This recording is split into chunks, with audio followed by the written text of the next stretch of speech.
ठीक है, पिछले लेक्चर में हम लोग जो पिछला डिस्कशन सेशन था उसमें हम लोग श्रोडर-बर्नस्टीन थ्योरम के स्टेटमेंट तक आ चुके थे, है ना? और वहां पे एक और जो हम लोग ने रिलेशन डिफाइन किया था डोमिनेटेड बाय का, मतलब हम कब कहते हैं कि A is dominated by B, हम कब कहते हैं जब एक मैपिंग मिले F from A to B जो कि 1 1 हो, तो हम कहते हैं कि A is dominated by B। ठीक, अगर ये ऑन टू भी हो जाए तो इक्विवेलेंट हो गए, 1 1 एंड ऑन टू बोथ, मतलब दोनों क्या है, इक्विवेलेंट हो गए कार्डिनलिटी के हिसाब से। अच्छा, श्रोडर-बर्नस्टीन थ्योरम क्या कह रहा था कि if A is dominated by B, B is dominated by A, then A and B are equal। ना, एक क्वेश्चन था कि क्या ये जो डोमिनेटेड बाय का रिलेशन में पार्शियल ऑर्डर होगा, उसका जवाब नहीं, क्योंकि श्रोडर-बर्नस्टीन थ्योरम को देख लीजिए, A dominated by B and B dominated by A, इसका ये मतलब नहीं आ रहा कि A और B इक्वल होने की बात नहीं आ रही है, जो बात आ रही है वो है कि इक्विवेलेंट होने। अगर इक्वल वाली बात आ रही होती तो एंटी सिमेट्री हो रही है, तो हम कहते हैं yes it is a partial order, लेकिन अभी फिलहाल ये पार्शियल ऑर्डर नहीं। ठीक है, अभी हम आगे बढ़ते हैं, टाइम रहने पर हम लोग इस पर फिर वापस आ जाएंगे श्रोडर-बर्नस्टीन थ्योरम पे। कैंटर्स थ्योरम बहुत ही इंपॉर्टेंट थ्योरम है। अगर आप लोग कार्डिनल अरिथमेटिक की बात करते हैं तो आपके ये थ्योरम बहुत ही इंपॉर्टेंट है, माइलस्टोन थ्योरम कह सकते हैं सेट थ्योरी के हिसाब से। कैंटर्स थ्योरम, देखिए फाइनाइट सेट्स की बात अगर की जाए, फाइनाइट सेट्स, अगर आप कोई फाइनाइट सेट लें, सपोज आप you have taken A, B, अगर आप इसका पावर सेट लेते हैं, इसका पावर सेट बनाते हैं, यानी कि पावर सेट ऑफ A, जिसको कि हम लोग इस सिंबल से भी डिनोट करते हैं, है ना? तो पहले से देख रहे हैं कि हम लोग पावर सेट को इस सिंबल से भी डिनोट करते हैं। तो अच्छा, इसका भी एक रीजन है, वो रीजन भी तो आप खैर पहले से जानने में बता देता हूं। पावर सेट आप अगर करोगे तो इसमें आपके 4 एलिमेंट्स मिलेंगे, 5 A B A।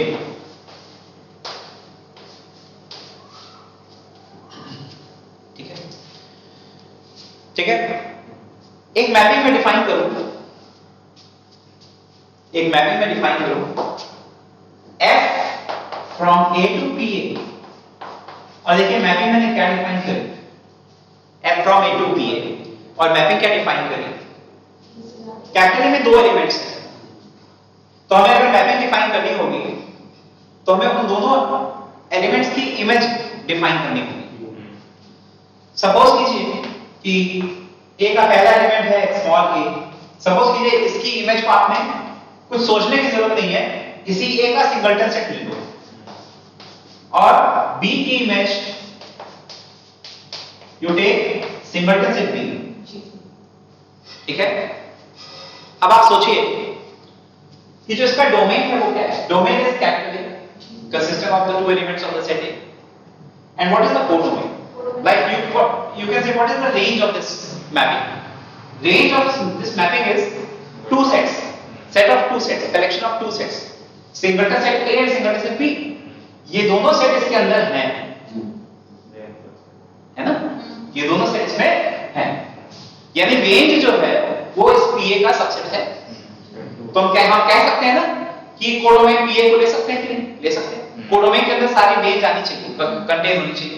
ठीक है, सो PA इज कोडोमेन, सो इसका मतलब क्या हुआ, इट इज अ मैपिंग। क्या ये 1 1 है? क्या ये मैपिंग 1 1 है? अगर इसी आइडिया को और आगे तक ले जाएं, जनरल कर दें, जनरल, इस आइडिया को जनरलाइज कर दीजिए, तो अगर आप सेट एक और बड़ा कर देंगे, सपोज कीजिए एलिमेंट C भी ऐड कर देंगे, तो उसमें डिफाइन करना है FC is equal to singleton set C, या अगर इसका कोई बहुत सारे इनफाइनाइट सेट होगा तो उसका अगर आप एलिमेंट लेंगे X, तो आप डिफाइन कर दो Fx is equal to singleton set X। In this way we are defining a mapping F from set A to the power set of A। इधर आपके एलिमेंट्स हैं और उधर सिंगलटन सेट्स हैं, तो जब वो सारे के सारे सिंगुलर सेट्स कहां हैं, वो आखिरकार है तो पावर सेट में ना, सारे के सारे सबसेट्स। और ये मैपिंग कैसे डिफाइन हो रही, कैसे डिजाइन हो रही, किस तरह की डिजाइन है इसका, 1 1, क्योंकि ये दोनों इक्वल तो तभी होंगे ना जब ए और बी सेम है। दो सिंगुलर सेट तो तभी सेम हो सकते हैं, ठीक है। This mapping is 1 1। अब आप सोचिए, अगर f एक मैपिंग हो from a to some b और ये मैपिंग 1 1 हो, तो आप क्या कहते हैं, a is dominated by b, कहते हैं ना। व्हाट डज इट मीन कि a is dominated by b, a is dominated by 2 to the power a, ठीक है ना। तो केंटर्स थ्योरम का ये रहा पहला पार्ट, बहुत आसान है, काफी आसानी से हम लोग इसको प्रूव कर लिया, बातों बातों में प्रूव हो गया कि फॉर एनी सेट कि ये तो आइडिया किसी भी चीज किसी भी सेट के ऊपर लगाया जा सकता है। सो a is dominated by power set of a, ठीक है। तो इसका बहुत सीधा सा मतलब है, आप देखिए, और साथ ही साथ में कार्डिनलिटी भी आपको दिख रही है कि कार्डिनलिटी क्या, nc0 + nc1 + nc2 + ncn आता है 2 पावर n। वहां आप लोग सबसे पहली बार प्रूव किए थे कि 2 पावर n एलिमेंट होते हैं। अगर a में n एलिमेंट होते हैं तो पावर सेट ऑफ a में 2 to the power n elements होते हैं, है ना। अब टू सम रीजन इसका नाम 2 टू द पावर a लिखने का वही है, बिकॉज़ इसकी जो कार्डिनलिटी है वो 2 टू द पावर n आ रही है अगर a में n एलिमेंट होंगे, मतलब वो मैं फाइनाइट सेट की बात कर रहा हूं। लेकिन ये बात केवल फाइनाइट नहीं, ये सबके लिए है। जो केंटर्स थ्योरम है इसलिए ये कहीं लिखा गया है कि ये फाइनाइट है। जैसे मैंने अभी थोड़ा सा तो बताया ही बताया, क्या बताया कि इस आइडिया को आप जनरलाइज कर सकते हो, किसी भी सेट पे लगा सकते हो, इनफाइनाइट सेट्स पे भी लगा सकते हो। तो पहला वाला पार्ट तो फाइनाइट इनफाइनाइट सबके लिए अंडरस्टूड है। बात आती है सेकंड पार्ट। सेकंड पार्ट क्या कहता है, देखिए, आप जानते हो बहुत बारीक अंतर है डोमिनेटेड बाई होने में और इक्विवेलेंट होने में, इक्विपोटेंट होने में, न्यूमेरिकली इक्विवेलेंट। बारीक अंतर मैपिंग का 1 1 होना केवल, और दूसरी तरफ 1 1 ऑन 2 होना, बस यही बारीक अंतर है।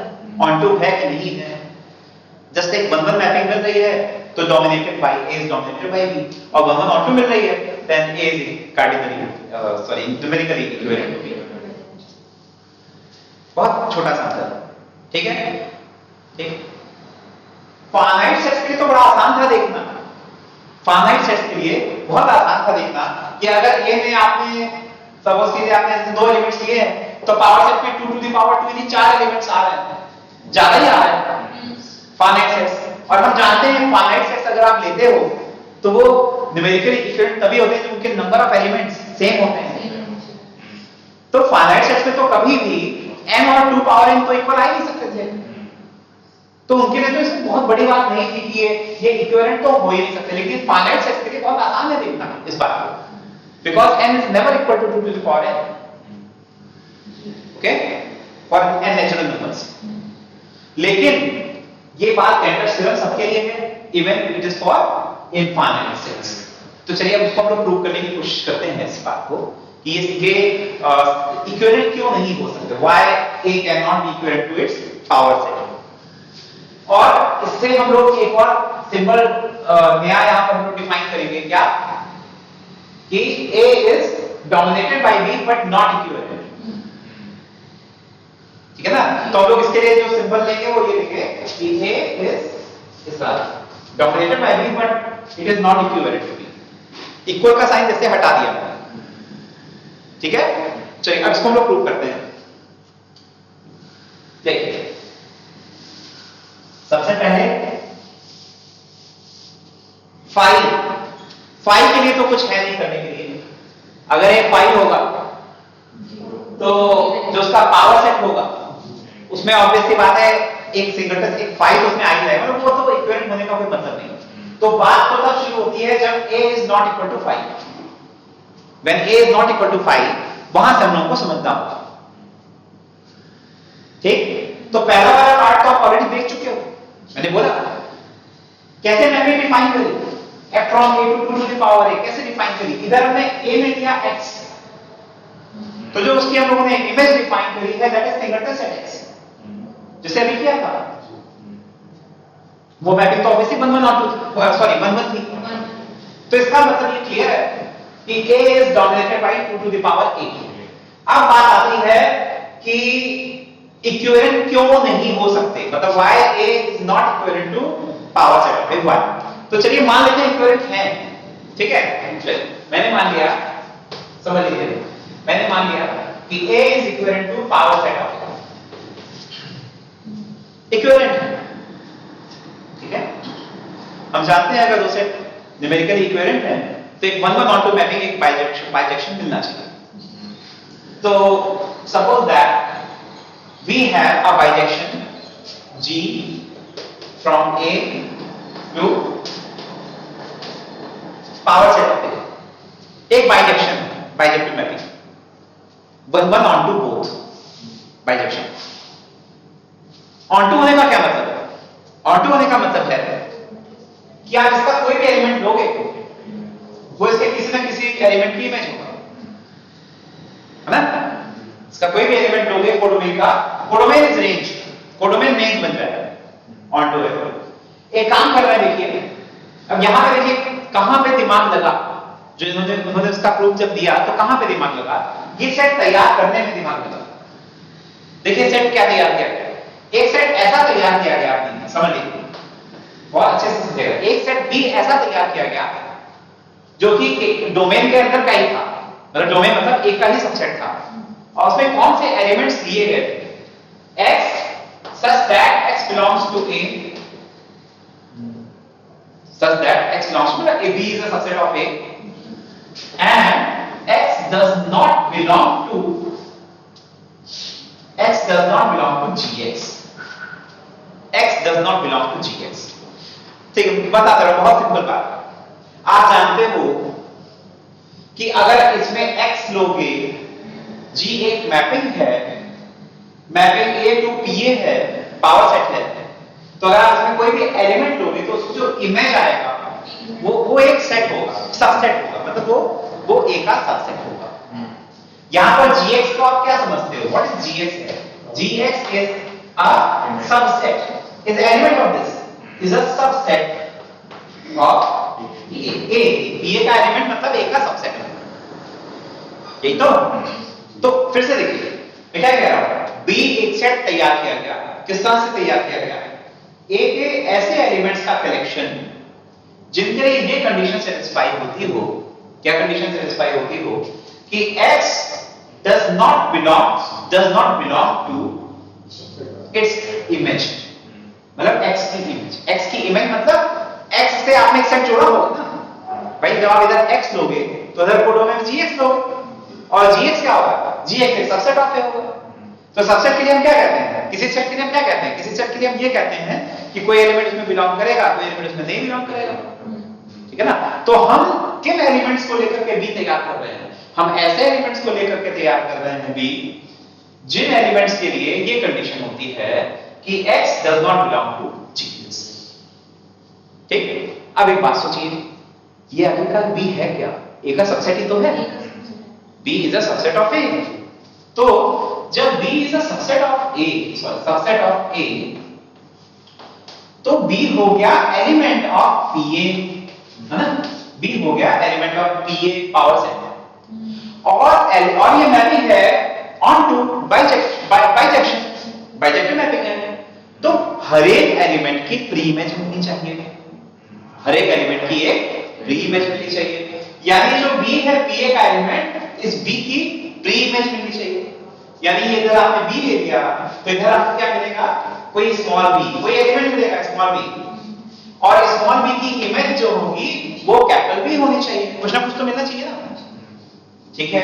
तो there exist small b in the domain, what is the domain, A belonging to A such that G of B should be equal to B, भाई B की इमेज B हो जाए, ऑन टू का मतलब तो यही मतलब हर एक एलिमेंट किसी ना किसी की इमेज हो जाए, ठीक है।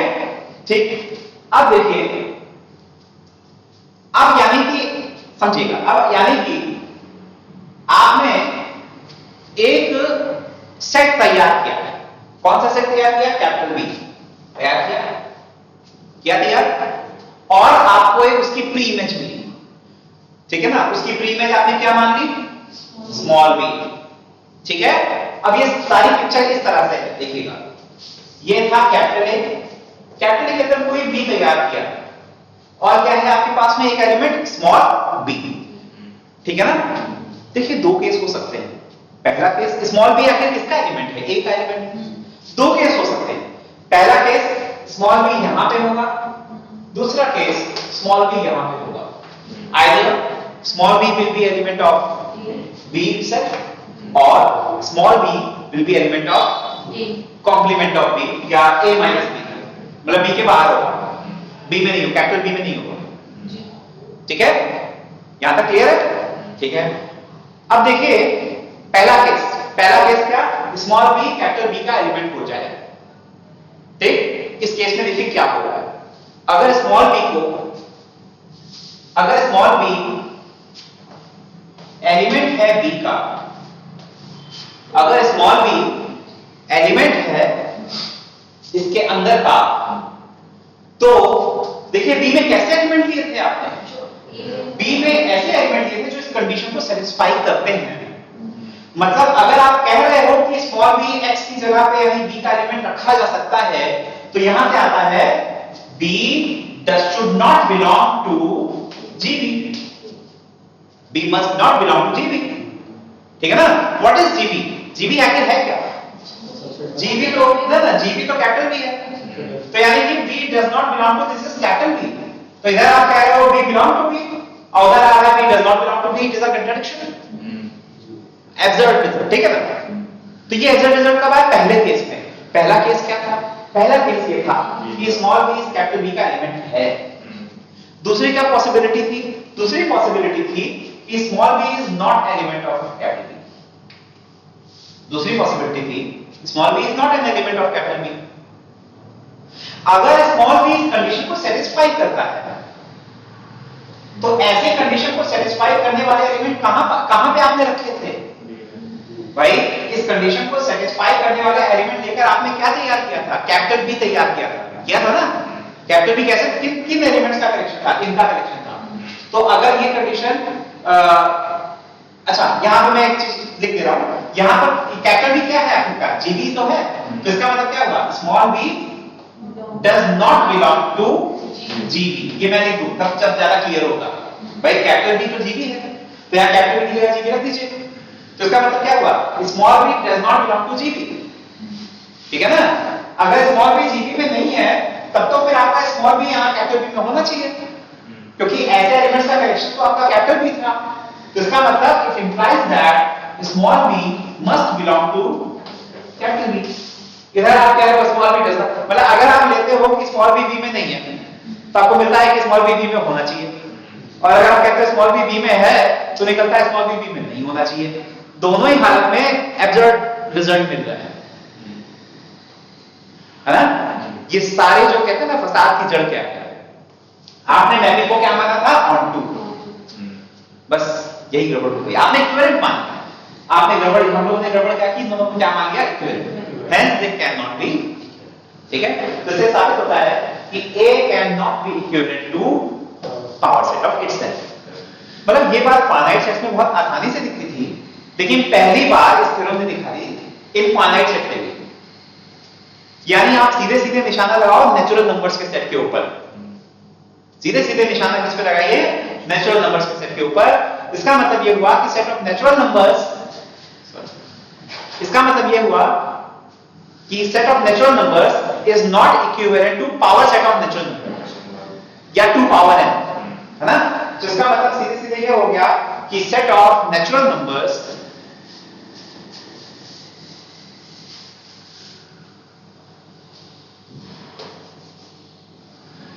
is not equivalent to,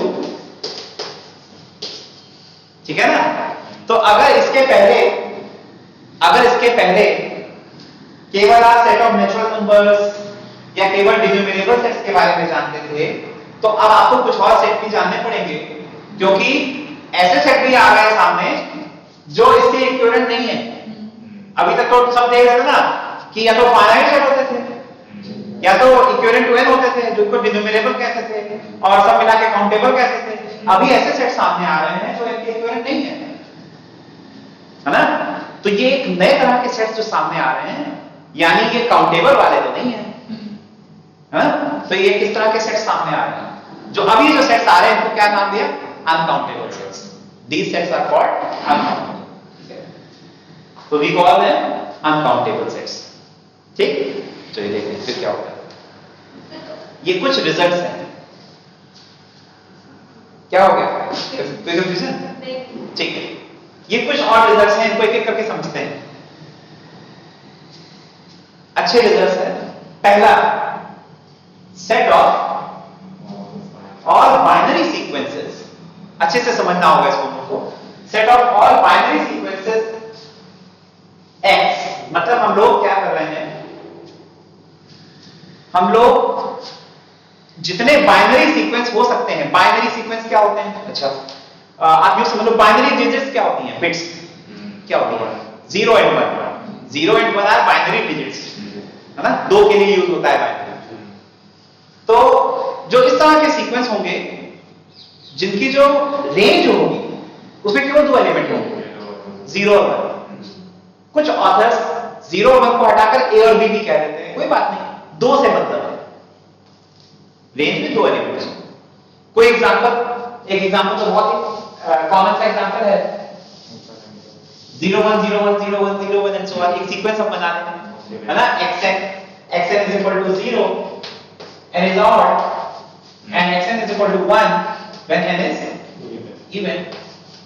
So this sequence is nothing but 0 1 0 1 0 1 and so on. This is a binary sequence. Clear हो गया? क्या और बाइनरी सीक्वेंस हो रहे हैं, हो सकते हैं 0 1 के ऊपर बन सकते हैं? अरे कितने, अच्छा कितने बन सकते हैं? Any guess? इनफाइनाइट, और इनफाइनाइट के बाद और भी गेस है, चलो 1 1 1 what do you think about this sequence? अलग है कि वही है? मुश्किल क्वेश्चन पूछ लिया क्या? अरे ये सीक्वेंस से अलग है कि वही है? अलग है, ऑब्वियस सी बात है, डिफरेंट है। कोई तीसरा सीक्वेंस और बन सकता है? अरे ये देखिए ना, 0 1 सब बन लेते, चलो एक और ले लें, 0 0 अरे और 0 1 1 फिर बाकी सब 0, अरे बनाते जाइए। आप बताइए कितने सीक्वेंस बने? अच्छा इनफाइनाइट, अब हो गया इनफाइनाइट। अगर कोई आके बोल दे काम में इनफाइनाइट नहीं, अनकाउंटेबल नंबर ऑफ सीक्वेंस बनते चले जाएंगे, मतलब अनकाउंटेबल का मतलब इनफाइनाइट से भी ज्यादा, ऐसे बोल रहा हूं, सेट ऑफ नेचुरल नंबर्स आप जानते हो काउंटेबल होता है, उससे भी ज्यादा, है ना, उससे भी ज्यादा आपको मिलेंगे सीक्वेंसेस। मतलब अगर आप ऐसे सीक्वेंस ही बनाते जाओगे तो आप कभी रुक ही नहीं पाओगे, और रुकने के बाद अनकाउंटेबल। यहाँ पे इनफाइनाइट नहीं बोल सकते हैं। हाँ, इनफाइनाइट से भी एक कदम आगे समझ लो। चलिए हम ऐसा करते हैं, इसको प्रूव कर लेते हैं जल्दी से। प्रूफ बहुत आसान सा है, देखते हैं कैसे प्रूव करते हैं। मैंने शायद हिंट दे रखी है, yes, use diagonal method. Diagonal method क्या होता है? चलिए देखते हैं डायगोनल मेथड यहां पे है, आप लोग पढ़े हो सब कुछ, क्या आ रहा है कुछ? चलिए देखते हैं। मान लेते हैं कि बाइनरी सीक्वेंसेस का जो कलेक्शन है वो काउंटेबल है, सपोज, ठीक है, suppose that the collection of all these binary sequences is countable, right? अब अगर ये काउंटेबल है तो फाइनाइट तो नहीं है, पक्का फाइनाइट तो पता चल रहा है, फाइनाइट नहीं है। तो अगर काउंटेबल है, फाइनाइट तो नहीं है, इनफाइनाइट है। तो अगर काउंटेबल है, फाइनाइट नहीं, तो क्या है? वही, हाँ, काउंटेबल ही, इनफाइनाइट, डिनोमिनेबल, ठीक है, डिनोमिनेबल, ठीक है। तो चलिए मान लेते हैं कि जो सेट X है, what is set X? Set X is the collection of all these sequences, such sequence, binary sequences, ठीक है। इसको हमने क्या मान लिया कि जो सेट है ये हमारा क्या है? डिनोमिनेबल, काउंटेबल, इनफाइनाइट। फिर मैंने पिछली बार देखा था हम लोगों ने, पिछले लेक्चर में, अगर कोई सेट डिनोमिनेबल है या इनफैक्ट आप कहो काउंटेबल भी, तो जो सेट के एलिमेंट्स होते हैं उस वो रेंज ऑफ ए सीक्वेंस की तरह से लिखे जा सकते हैं। ध्यान आ रहा है? रेंज ऑफ ए सीक्वेंस की तरह से लिखे जा सकते हैं। ठीक है, तो अगर आपका सेट X डिन्यूमरेबल है तो इस सेट के जो एलिमेंट्स होंगे, इस सेट के एलिमेंट्स वो इस तरह से लिखे जा सकेंगे B1 कोई B2 कोई B3 डॉट डॉट कोई Bm एंड सो ऑन। ठीक है ना? तो ठीक है, अब आप यहां पे जरा ध्यान दीजिए कि आखिरकार ये B1 B2 B3 Bm आखिरकार ये है क्या चीजें? ना, ये है क्या? ये तो हमने लिख दिया ना कि सेट X के एलिमेंट्स को एक सीक्वेंस की रेंज की तरह से लिख पाएंगे। यस, ये सभी बाइनरी सीक्वेंसेस हैं। यहां पर जो B1 है पहला एलिमेंट वो भी एक सीक्वेंस है, B2 एक अलग सीक्वेंस है, B3 एक अलग सीक्वेंस है, ये सभी बाइनरी सीक्वेंसेस हैं। ठीक है, जैसे कि पहला एलिमेंट आपने ले लिया वही 0 1 0 1 0 1 0 1 वाला, दूसरा मतलब ये B1 एक एलिमेंट ही पूरा एक सीक्वेंस है, B2 पूरा एक सीक्वेंस है, 0 इज ऑल 1, एक B3 low all 0 and so on. ठीक है, ठीक, तो चलिए तो हम एक काम कर रहे हैं, B1 एक सीक्वेंस है, वो भी बाइनरी सीक्वेंस है, तो B1 के एलिमेंट्स को मैंने ऐसे लिख दिया, सीक्वेंस है, मैंने इसका नाम रखा X11 X12 X13, सीक्वेंस है तो ऐसे लिखेंगे B1। B2 भी एक सीक्वेंस है, मैंने सपोज किया X21 X22 X23 X24। अब आप बताओ Bm क्या रहा होगा? M1 सुपरस्क्रिप्ट में मैंने वो नंबर रखा है जो B का सबस्क्रिप्ट है।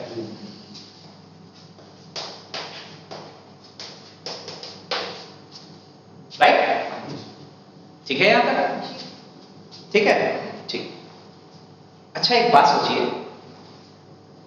आपने क्या किया? आपने ऐसा किया, आपने मान लिया क्या कि ये जो सेट X है ये काउंटेबल है, डिन्यूमरेबल है ना, और डिन्यूमरेबल होने के कारण से इसके सारे एलिमेंट्स की लिस्टिंग इस तरह से की जा सकती है ना, ये तो आपने मान लिया।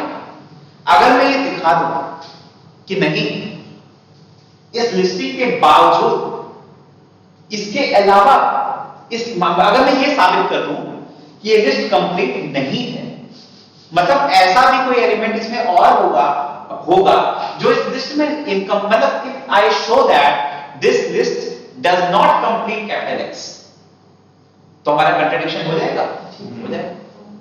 मैं एक और सीक्वेंस तैयार करूंगा, हम लोग तैयार करेंगे जो कि इस लिस्ट में शामिल ही नहीं है। इट विल प्रूव दैट कि जो आपका X है वो इस तरह से नहीं है, मतलब नॉट काउंटेबल नहीं है वो।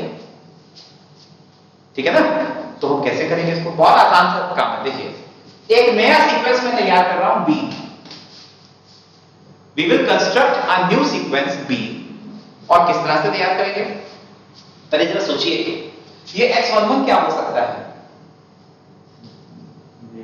0 या 1, बिल्कुल दिमाग में रखिए चीजों, ये 0 या 1 है, ये भी ये बाइनरी सीक्वेंसेस हैं, ये सब 0 1 से मिलके ही बने सब कुछ, है ना? तो एक काम करो, यहां पे रखिए B1, यहां पे रखिए आप कोई C1, कोई C2, कोई C3, कोई C4, या इसका नाम C रखो चलो, क्योंकि वो B से ना दिक्कत कर रहा है। C1 C2 C3 C4 and so on, right? C1 को 1 ले लो अगर ये 0 है, समझ में आया? और अगर ये 1 है तो इसको 0 ले लो। कुछ ऐसा करो कि C1 is different from this X11, right? Diagonal में, ठीक। C2 को 0 ले लो अगर ये X22 1 है, और C2 को 1 ले लो अगर ये X22 0 है, मतलब जो ये डायगोनल वाला सेकंड एलिमेंट है उससे अलग ले लो C2, ऐसा तो कर ही सकते हैं, है ना? तो इस तरह से C2 तैयार करो, C2 is not equal to X22 and so on, continue this process। इस तरह से जो सीक्वेंस तैयार करेंगे इस तरह से, वो बिल्कुल शर्तिया ना वो B1 के इक्वल होगा ना वो B2 के, क्योंकि अगर सीक्वेंसेस में एक भी एलिमेंट डिफर कर रहा होगा तो सीक्वेंसेस अलग हो गए। समझ में आ गया? तो इस तरह से एक नया सीक्वेंस तैयार हो गया। यानी कि this list is not exhaustive, मतलब ये लिस्ट पूरी तरह से कैपिटल एक्स को रिप्रेजेंट नहीं कर रही है।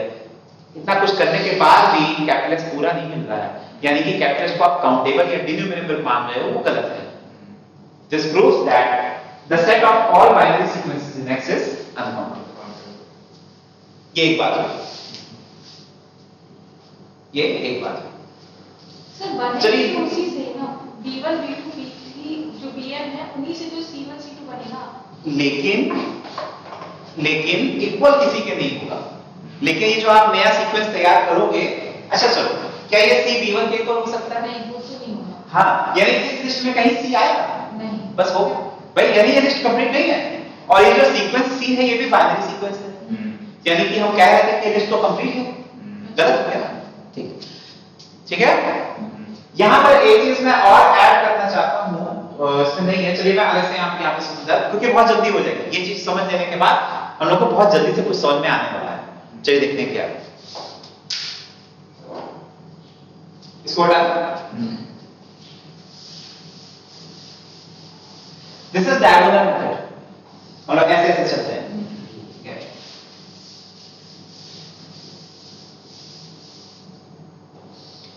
Power set of n, power set of n यानी कि वही 2 power n is equivalent to interval 0 पर।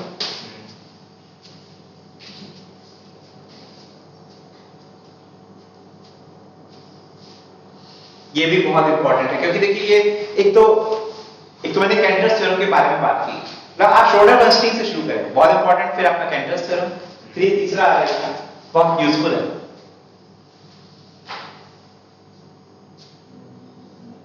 क्या मतलब है इस बात का? पावर, इसके बारे में मैंने पूरा प्रूफ नहीं दूंगा, लेकिन आपको आइडिया पूरा दे दूंगा, ठीक है। Power set of n is equivalent to open interval 0। एक काम करिए, पावर सेट ऑफ n क्या है? Collection of all subsets of n, collection of all subsets of n, ठीक है।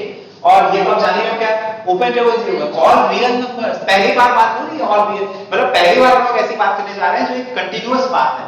अभी तक तो set of natural number, integer, sequences, यही सब बातें हो रही थी। ये सभी डिस्क्रीट ऑब्जेक्ट्स हैं। डिस्क्रीट ऑब्जेक्ट्स का मतलब गैपिंग्स हैं बीच में, 1 के बाद 2, 2 के बाद गैपिंग्स हैं, सीक्वेंस में भी होती है इस तरह से। तो कैसे करेंगे? देखिए, एक काम करो, आप कोई सेट ऑफ नेचुरल नंबर्स बताइए, बताइए कोई एक सेट बताइए, एक सबसेट ऑफ n बताओ, कोई जो मन में आए वो बोल दीजिए। अच्छा 1 2 3 बोल दीजिए, 1 2 3 1 2 3 इन्होंने बोला, ठीक है भाई। अब एक काम करो, जो इन्होंने बोला है 1 2 3 बोला है ना, तो एक ऐसा सीक्वेंस तैयार कर लीजिए जिसका फर्स्ट एलिमेंट, सेकंड एलिमेंट और थर्ड, जो इन्होंने बोला 1 2 3, तो उसका फर्स्ट, सेकंड और थर्ड एलिमेंट 1 हो और बाकी सब 0 हो। मतलब जो इन्होंने सेट बोला है ना 1 2 3, जो नेचुरल नंबर इसमें आ रहे हैं, समझ में आ रहा है, जो नेचुरल नंबर इसमें आ रहे हैं उस पोजीशन पे सीक्वेंस में 1 रख दो, बाकी सब पोजीशन पे 0 कर दो। तो इन्होंने एक्चुअली एक सीक्वेंस बता दिया मुझे 1 1 1,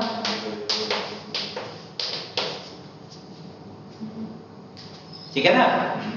चलिए मैं खुद बोल देता हूं, चलिए मैं बोलता हूं set of even natural numbers है। तो मैंने सेट एक और सेट लिया, B suppose even natural numbers 2 4 6 and so on.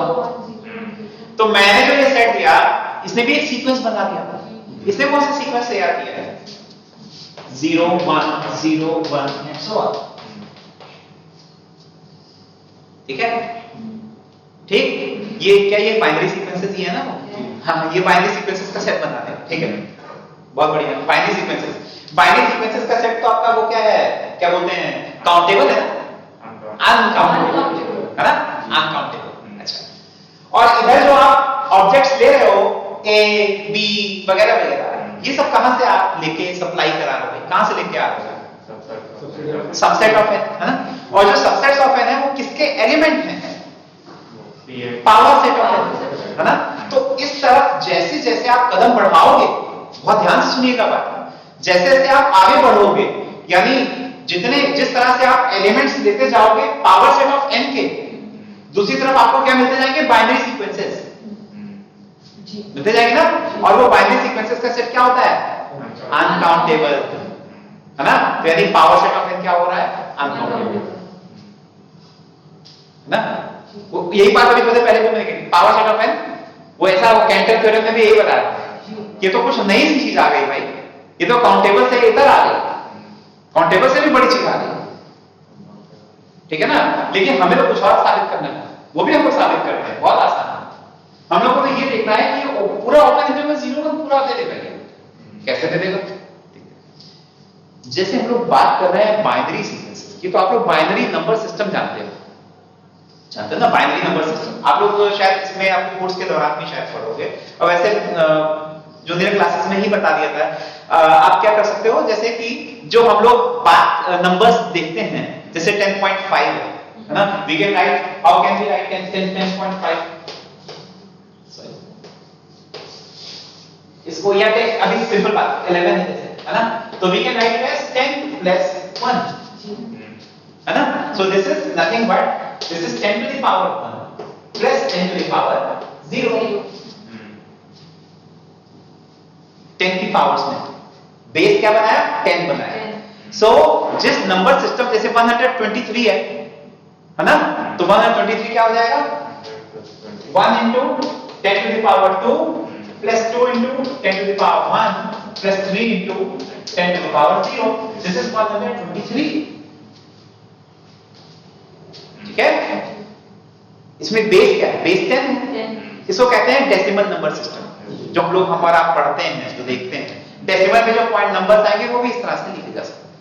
वो कैसे लिखेंगे, वैसे लिखेंगे जैसे 10 to the, अभी मैंने इसमें रोक दिया था, अब इसको बता देता हूं, 10.5 10 to the 1 into 10 to the power 1 plus, ध्यान दीजिए, 0 into 10 to the power 0 plus 1 into 10 to the power minus 1, no 5 into, जरा इसको करके देखिए क्या बनता है, इसको पूरा करिए ऐड, क्या बनता है, ध्यान देखिए, और मजा आएगा। 10.5 बना। अब एक खेल करिए, अब एक खेल करिए, और खेल क्या करिए, सबसे आगे लिखिए इसको, फिर लिखिए इसको, फिर लिखिए इसको, 105 बना, 105 बना, और जो ये -1 वाली पावर से आगे डेसिमल पॉइंट लगाओ, जहां से माइनस वाली पावर शुरू हो रही है वहां पे दशमलव बिंदु यानी डेसिमल पॉइंट लगा दीजिए, बन गया 10.5, बन गया ना। ये सारी नंबर तो बहुत सिंपल चीजें हैं, बचपन में ही बच्चों को सिखा दी जाती है। This is decimal number system, मैं आपसे बात कर रहा हूं बाइनरी नंबर सिस्टम, ठीक है। इसी तरह से जैसे हर एक संख्या को वो 10 की पावर्स में करके हम लोग सीखते चले आए हैं, करते हैं हम लोग, 10s place, 100s place, 1000s place करते हैं ना, 1/100s प्लेस करती हैं। तो उसी तरह से बाइनरी नंबर सिस्टम बच्चों को सिखाया जाता है। बाइनरी नंबर सिस्टम में जो बेस होता है वो 2 होता है, सिमिलरली, ठीक है। मतलब क्या हुआ कि अगर आप बाइनरी नंबर सिस्टम की बात करोगे तो 1 1 1 1 0 0, ये इसको ऐसे लिखेंगे, बेस 2, दिखाने के लिए बेस 2 लिखते हैं। अगर बेस 10 कर देंगे तो जानते हैं क्या होगा, अगर मैं यहाँ पे बेस 10 कर दूंगा तो ये कौन सी संख्या है, तो ये खुद यही संख्या है, जो ये लिखा है वही नंबर इससे बन जाएगा। लेकिन बेस 2 अगर कर देंगे तो कुछ अलग नंबर आएगा, ठीक है। और अब फैक्ट क्या है, फैक्ट ये है कि हर एक नंबर को बाइनरी नंबर सिस्टम में आप उसको उस तरह से रिप्रेजेंट कर सकते हैं, क्लियर। और अच्छी बात क्या है कि जितने भी नंबर्स हैं ओपन इंटरवल 0 1 के, जिसकी हम बात कर रहे हैं, ओपन इंटरवल 0, ठीक है, इसके सारे एलिमेंट्स को हम लोग इस तरह से लिख पाएंगे। किस तरह से लिख पाएंगे, इस तरह से 0.x1 x2 x3 x4 x5 and so on, इस तरह से हम लिख पाएंगे। या अगर आप रिजल्ट के लिए 0 को हटाना चाहते हैं, हटा दीजिए। किस तरह से लिख पाएंगे, x1 x2 x3 and so on, जो बन रहा होगा, सपोज कीजिए बन रहा है 0, अच्छा जहां पर x1 x2 x3 x4 x5 ये सब वही बाइनरी डिजिट्स यानी 0 और 1 है। तो जैसे आपका बन रहा होगा, सपोज कीजिए 0 1 0 1 0 1 0 1 बन रहा है, तो आप इसको वैसे लिखिए 0.010101, वो अंडरस्टूड रखिए, और इसका जो बेस है वो 2 बता दीजिए। अब आप इसको घर पे ट्राई करना चाहे करिएगा, अगर इसको बेस 2 बना दोगे तो आपको एक यूनिक नंबर मिलेगा ओपन इंटरवल 0 1 का, ठीक है, और ओपन इंटरवल 0-1 के सारे एलिमेंट्स, ओपन इंटरवल 0-1 के सारे एलिमेंट्स इस तरह से लिखे जा सकते हैं। समझ में आ गया? मतलब क्या हुआ? मतलब सारे के और ये इनका सबका कलेक्शन क्या है? कैपिटल एक्स है कि नहीं? है ना? और इनका और इससे बनने वाले जो नंबर्स हैं बाइनरी में, उनका सबका कलेक्शन क्या है? ओपन इंटरवल 0, है ना? है तो capital x set of all binary sequences is equivalent to open interval 0-1, है ना?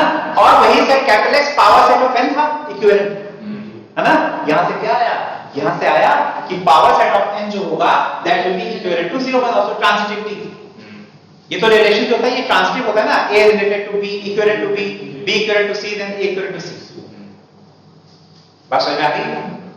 यहां से क्या बात सामने आ रही है कि जो पावर सेट ऑफ n होता है या 2 पावर n होता है वो न्यूमेरिकली इक्विवेलेंट है किसके? ओपन इंटरवल 0-1 के। ठीक। अब इसमें एक चीज और ऐड कर दूं बहुत जल्दी के साथ में, वो इस लिस्ट में नहीं है लेकिन वो अभी जो हम लोग आगे बढ़ के देखेंगे कार्डिनल अरिथमेटिक, उसमें वो चीज आ जाएगी, देखेंगे। ध्यान दीजिए,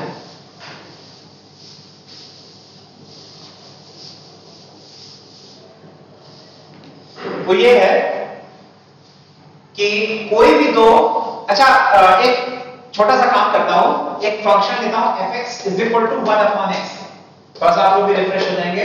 इसका डोमेन मैंने लिया है 0-1, ओपन इंटरवल 0-1 डोमेन। आउटपुट्स क्या आएंगे? इसका ग्राफ कैसे बनेगा? ग्राफ इस तरह से बनेगा, है ना? और आउटपुट्स क्या होंगे? बोलिए। ओपन इंटरवल, अच्छा I have taken open interval 0-1 only, just a minute. x axis पर मैं केवल 0 से 1 यानी हियर दिस 1 और नीचे कर दिस 1 और इधर क्या है? 0। और कैसा इंटरवल है? Open interval. तो आउटपुट्स क्या आ रहा है? देखिए ध्यान से, आउटपुट्स क्या आ रहा है? आउटपुट्स ये जो आपने इधर लिया 0-1 आउटपुट आएगा y एक्सिस पे, तो आपके आउटपुट्स क्या आ रहे हैं? कहां से शुरू हो रहे हैं? 1 से शुरू हो रहे हैं, 1 से लेकर और कहां तक? इंफिनिटी तक, है ना? So this gives you output from 1 to infinity. Clear? ये मैपिंग 1-1 है, तो बहुत आसान है। देखो कैसे, suppose f(x = fy, then 1/x is 1/y, then x = y। ये मैपिंग ऑन टू भी है, ये मैपिंग ऑन टू कैसे है? ऑन टू इसलिए क्योंकि आपको खुद ही तो बताया कि सारे नंबर आउटपुट आ जाएंगे, है ना? तो इसका मतलब क्या होगा? ये जो दो सेट्स आप देख रहे हो, कौन से दो सेट्स? एक तरफ तो आपका एक छोटा सा ओपन इंटरवल था, छोटा सा टाइनी स्मॉल हुआ 0-1 इंटरवल ओनली, और दूसरी तरफ आपका इंटरवल कहां से कहां तक है? 1 से इंफिनिटी तक का है। समझ में आ रही है? ये दोनों इक्विवेलेंट एक दूसरे के क्या हैं? न्यूमेरिकली इक्विवेलेंट है। मतलब आप समझिए ना कि 0-1 0-1 0-1 की कितनी कॉपीज मिला दोगे, कितनी बार इसको पेस्ट करोगे तो पूरा 1 से इंफिनिटी बनेगा, इतना साइज, है ना? और तब भी दोनों क्या आ रहे हैं एक दूसरे के? न्यूमेरिकली इक्विवेलेंट आ रहे हैं। ये कुछ इस तरह से है। रबड़, कितना बढ़िया एग्जांपल। एक रबड़ ले लीजिए, रबड़ है, ठीक? उस रबड़ को मैंने क्या किया? स्ट्रेच कर दिया, न्यूमेरिकली इक्विवेलेंट। टोपोलॉजी में देखते हैं ना कि वो होमोमॉर्फिक रिंग्स है, कुछ वैसा ही है। डोनट वाला एग्जांपल आता है सामने। चलिए, तो ये दोनों एक दूसरे के क्या है? न्यूमेरिकली इक्विवेलेंट है। इनफैक्ट इससे और हम लोग प्रेरित होते हैं और ये भी प्रूव कर पाते हैं कि open interval 0 is numerically equivalent to whole R, पूरा R। तो उसका भी आप एग्जांपल बना सकते हो, आपको बड़े आसानी से मिल जाएंगे। तो open interval 0-1 is not only equivalent to this 1 infinity but with some other examples, उसमें 1/x और 1-x लेते हैं, तो आप और भी प्रूव करते हैं, पूरा R लिखा सकते हो। Even you can take close interval also, मतलब क्या होता है, एक फैक्ट ये है, all the intervals either open or close or left open, right open, ray, R, सब कुछ, सब एक दूसरे के numerically equivalent are, all are numerically equivalent to each other। ठीक है? अब एक बात सोचिए, ये जो ओपन इंटरवल 0-1 मैंने लिया था, ये किसके न्यूमेरिकल इक्विवेलेंट प्रूव कर चुका था? Pn, power set of n के कर चुका था ना? बात समझ में आ रही है? इसको मैं प्रूव कर बता चुका था कि ये पावर सेट ऑफ n के इक्विवेलेंट है और यही ओपन इंटरवल 0 1 r के भी इक्विवेलेंट है ना? तो यानी आप क्या कह सकते हो कि जो पावर सेट ऑफ n है it is equivalent to r, power set of n is equivalent to r, यानी 2 power n is equivalent to r, है ना? थोड़ी देर के लिए अगर मान लें कि जैसे हम लोग देखते हैं ना कि अगर a में n एलिमेंट हैं तो पावर सेट ऑफ a में 2 पावर n एलिमेंट हम लोग मानते हैं फाइनाइट के लिए। थोड़ी देर के लिए अगर इस बात को यहां मान लेते हैं तो फिर अगर n में n की जो कार्डिनलिटी होती है उसको इस सिंबल से डिनोट किया जाता है, इसको LF नॉट कहते हैं, ALEPH LF नॉट, ठीक है? तो दिस सिंबल, ये जो सिंबल है ये सिंबल डिनोट करता है, क्या डिनोट करता है? कार्डिनलिटी ऑफ n, और n किसका नेता है? और सभी डिनोमिनेबल सेट्स का रिप्रेजेंटेटिव है, तो यानी जितने भी डिनोमिनेबल सेट्स हैं सबकी कार्डिनलिटी LF नॉट है, ठीक है? और जितने भी ओपन इंटरवल्स हैं R है, सब कुछ वो सब एक दूसरे के क्या है? इक्विवेलेंट। तो सबका कार्डिनल, अच्छा याद करिए जब इक्विवेलेंट करते हैं तो जो चीजें इक्विवेलेंट होती है वो सब एक घर बना लेते हैं, याद आया? और उनका सबका एक यूनिक एक नंबर है, वो कार्डिनल नंबर है ना? तो उनका सबका जो कार्डिनल नंबर है उसको C से रिप्रेजेंट करते हैं, किसका? R का, R रियल नंबर। यहां पर लेकिन मैंने इसको क्या लिखा है? 2 पावर है। क्यों लिखा है?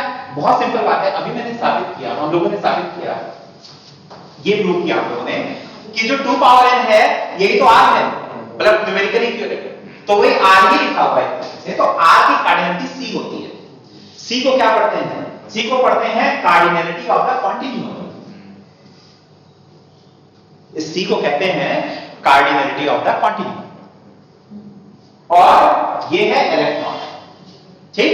तो अगर मैं थोड़ी देर के लिए यहां पे LF नॉट रख दूं, यहां पे n की जगह क्या रख दूं? उसकी कार्डिनलिटी रख दूं, LF नॉट रख दूं, तो यहां पे क्या आ जाएगा? C आ जाएगा, नहीं आ जाएगा C। तो यहां से एक बात आती है जो कि लोग बाद में बहुत इंपॉर्टेंट है, देखते भी हैं, LF not is equal to C, यानी आप लोग बुक्स में ये इस तरह से भी देखते हैं कई जगह 2 power a is equal to C पढ़ते हैं इसको, ये a जो है ये LF नॉट ही है, C जो है वो क्या है? कार्डिनलिटी ऑफ द कॉन्टिन्यूम, ठीक है? ये जो मैथ BBR लिखा हुआ है ये इसके आगे शायद वो स्लैश के अंदर रहेगा, ये लेटेक्स में जब हम लोग बीमर रिप्रेजेंटेशन या लेटेक्स में तैयार करते हैं तो ये जो R का जो रियल नंबर्स का सेट है उसके लिए एक शॉर्टकट है कि किस तरह से, उसके लिए मतलब की है कैसे लिखा जाता है उसको, तो कहीं छूट गया होगा। चलिए तो ये बात हो रही थी, फिर हमने ये समझ लिया R इज अनकाउंटेबल, फिर any open interval of R is numerically equivalent to R, ये समझ लिया, फिर कार्डिनलिटी ठीक है, ये भी हम लोगों ने समझ लिया, फिर यस नाउ दिस,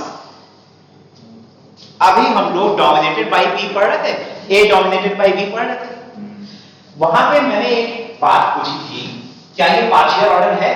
नहीं है, क्योंकि वो श्रोडिंगर स्ट्रिंग थ्योरम यही बता रहा था ना कि अगर A numerically equivalent to B है और B A के है तो A और B बराबर की बात नहीं कर रहा था, वो न्यूमेरिकली इक्विवेलेंट की बात तो कर रहा था, ठीक है ना? ठीक, तो वो पार्शियल ऑर्डर नहीं था, लेकिन अगर हम लोग कार्डिनल नंबर्स की बात करते हैं तो पार्शियल ऑर्डर हो जाएगा। मैं बता रहा हूं मैं क्या कहना चाहता हूं, देखिए एक काम करें,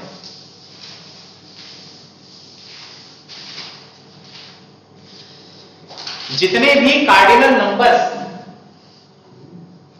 हाँ जी बताइए, कुछ पूछना है? अच्छा वो भी हो जाएगा, देखिए जितने भी कार्डिनल नंबर्स हैं, जितने भी कार्डिनल नंबर्स हैं लिख डालिए, क्या 0 कार्डिनल नंबर है? हाँ 0 कार्डिनल नंबर है, पाई का 1 2 3 एंड सो ऑन, हाँ हाँ तो है कार्डिनल नंबर, कोई भी फाइनाइट जैसे 1000 ले लीजिए, 10 की पावर 1000 ले लीजिए, सब कार्डिनल नंबर्स तो हैं, ये सभी हो गए फाइनाइट कार्डिनल नंबर्स, n कोई भी क्या है? Finite number, finite natural number आपके, ठीक है? इसके बाद ये लिस्ट अभी और जाएगी, n+1 भी तो आएगा, है ना? ये सब लेते जाओ लेते जाओ लेते जाओ, और फिर डिनोमिनेबल पे आ जाओ। डिनोमिनेबल की कार्डिनलिटी क्या होती है? LF नॉट, या मैं उसको किससे डिनोट कर दो? स्मॉल a से डिनोट कर दो, ठीक है ना? और कोई कार्डिनल नंबर? हाँ, 2 पावर a, ये भी लो। और 2 पावर a किसके बराबर होता है? c। 2 पावर a किसके बराबर होता है? c, है ना? 2 पावर a किसके इक्वल होता है? c के। ये तो मैंने अभी साबित किया, 2 power a is equal to c। अच्छा बताओ, c से बड़ी कोई कार्डिनल नंबर हो सकता है? नहीं। सोच लीजिए, खूब सोचिए, अच्छे से सोचिए, ठंडे दिमाग से।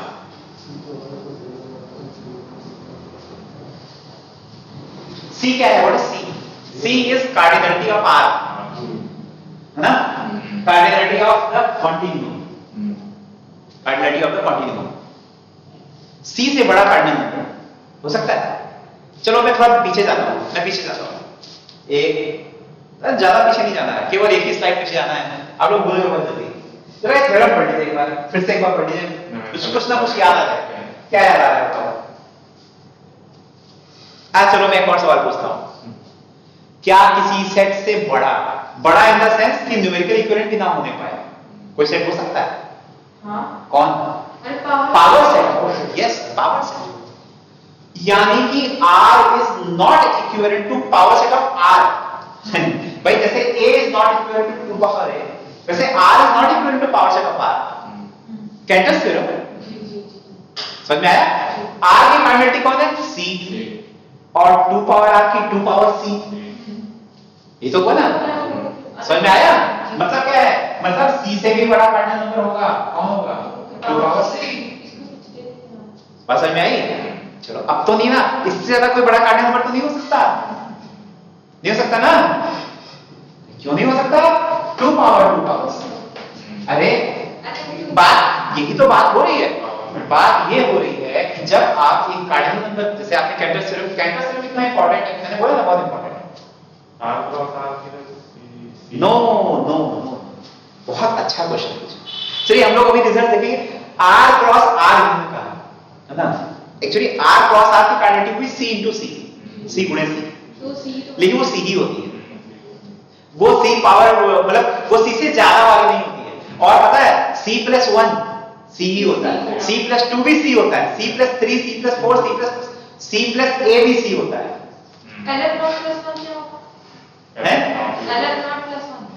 LF नॉट होगा obviously, LF not +1 will be LF not.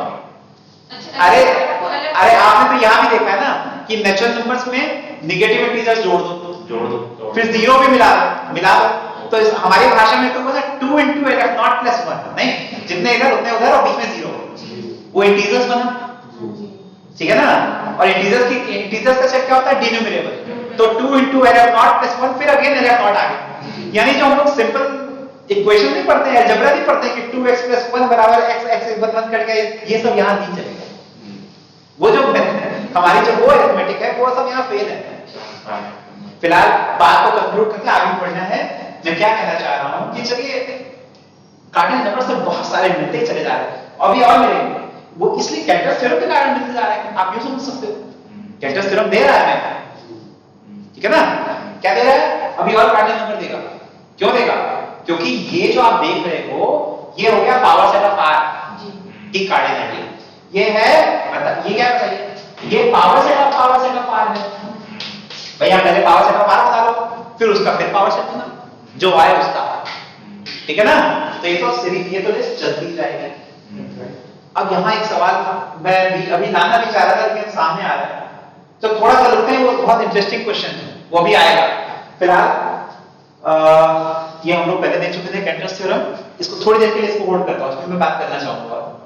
हाँ, तो फिलहाल मैं इस डेफिनेशन को पहले इस बात को पूरा करूंगा, जो अंतिम बात थी। क्या मैंने बोला, फिर से मैं रिपीट कर रहा हूं, डोमिनेटेड बाई होने का जो रिलेशन था वो पार्शियल ऑर्डर नहीं था, है ना? लेकिन ये कुछ ऐसा रिलेशन बनेगा उससे मिलता जुलता, ये पार्शियल ऑर्डर हो जाएगा। कैसे हो जाएगा? देखिए, we can define partial order on set of all cardinal numbers.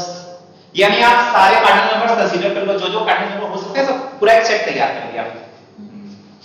ठीक है, और उसके ऊपर एक रिलेशन पार्शियल ऑर्डर मतलब रिफ्लेक्सिव रिलेशन, और क्या था एंटीसिमेट्रिक और ट्रांसिटिव, ऐसा एक रिलेशन बनाओ। ठीक है, ऐसा एक रिलेशन तैयार कर लीजिए। तो वो रिलेशन देखो मैं क्या तैयार कर रहा हूं, ध्यान दीजिए क्या तैयार कर रहा हूं। मैं कह रहा हूं कि अगर स्मॉल ए और स्मॉल बी, ये ए और बी ये एलेफ नॉट नहीं है, प्लीज यहां पे ध्यान रखिएगा ये एलेफ नॉट नहीं है। ठीक, स्मॉल ए और स्मॉल बी कोई दो कार्डिनल नंबर है, जैसे कि वो स्मॉल ए होता है 3 हो और उसका बी ए हो, एलेफ नॉट हो, कुछ भी मतलब कोई भी दो कार्डिनल नंबर्स है, तो हम कहेंगे क्या कहेंगे, small a less than equal to b. यहां पे जो ये है ये आपका पार्शियल ऑर्डर। कब कहेंगे, तब कहेंगे जब स्मॉल ए कार्डिनलिटी किसी सेट ए की हो, स्मॉल बी कार्डिनलिटी किसी सेट बी की हो, और A is dominated by B की हो। A set A is dominated by set B. मतलब अगर आपके पास दो सेट हैं कैपिटल ए कैपिटल बी, जहां पर set A is dominated by set B हो, ठीक है ना, सेट ए की कार्डिनलिटी स्मॉल है, सेट बी की कार्डिनलिटी स्मॉल बी, तो आप एक पार्शियल ऑर्डर डिफाइन कर दिया आपने कि we will assume that A is less than equal to B, small a is less than equal to small b. ये उसी से मिलता जुलता है हम लोगों ने यहां पर हमने सिंपल सा काम किया। क्या सिंपल काम किया, यहां पर जो ये डोमिनेटेड बाय था यहां से हम मॉड लगा दिया, मतलब कार्डिनल नंबर्स लगा दिए दोनों तरफ, और ये फिर ये जो सिंबल था इस सिंबल को बदल करके ये वाला सिंबल बन गया लेस देन और इक्वल टू। ठीक है ना, अब जो आप रिलेशन देख रहे हैं ये रिलेशन ये पार्शियल ऑर्डर है, और ये पार्शियल ऑर्डर क्यों है, बहुत आसान जवाब है इसका। देखिए हम जानते हैं हर एक सेट हम जानते हैं कि ये रिलेशन जो था ये रिफ्लेक्सिव भी था, ट्रांसिटिव भी था, केवल एंटीसिमेट्रिक नहीं था, है ना। तो ये भी रिफ्लेक्सिव और ट्रांसिटिव तो सीधे सीधे हो जाएगा, रह गया क्या एंटीसिमेट्रिक, है ना। तो देखिए एंटीसिमेट्रिक कैसे हो गया, श्रोडर बर्नस्टीन थ्योरम की मदद से ही हो गया। देखो कैसे हो गया, सपोज कीजिए कि A is dominated by B, यानी small a less than equal to small, again suppose that B is dominated by A, यानी कि small b less than equal to small a। ठीक, अगर वो दोनों एक दूसरे के द्वारा डोमिनेट हो रहे हैं तो हम A इक्विवेलेंट B इक्वल तो नहीं बोलते थे, set A equivalent to set B होता था। फिर हमने ये भी तो पढ़ रखा है कि जो सेट एक दूसरे के इक्विवेलेंट होते हैं वो सब एक पूरी क्लास बना देते हैं, इक्विवेलेंस क्लास, और उनकी सबकी कार्डिनलिटी सेम हो जाती है, इक्वल हो जाती है, यानी स्मॉल a और स्मॉल b इक्वल हो जाएंगे, है ना। तो अगर a less than equal to small b and small b less than equal to small a, तो it gives you that small a will be equal to small b। ठीक है, तो यानी कि ये जो रिलेशन अब आप कार्डिनल नंबर्स पे पार्शियल ऑर्डर डिफाइन करोगे, ये रिलेशन आपका पार्शियल ऑर्डर हो गया। सर ये जो कंडक्टिंग नंबर जो है ये इनफाइनाइट तक जाएगा कि अनकाउंटेबल तक जाएगा? कौन ये चलता जाएगा इनफाइनाइट के अनकाउंटेबल, मतलब ये सेट तैयार करेंगे, अनकाउंटेबल सेट तैयार हो जाएगा, चलता ही जाएगा चलता ही जाएगा। चलिए यस, कुछ और टर्म्स डिफाइन कर रहे हैं। क्या है, इनफाइनाइट कार्डिनल किसे कहा जाता है ना। एक टर्म है क्या कि हम किस कार्डिनल को या किस कार्डिनल नंबर को क्या कहते हैं, इनफाइनाइट कार्डिनल, है ना।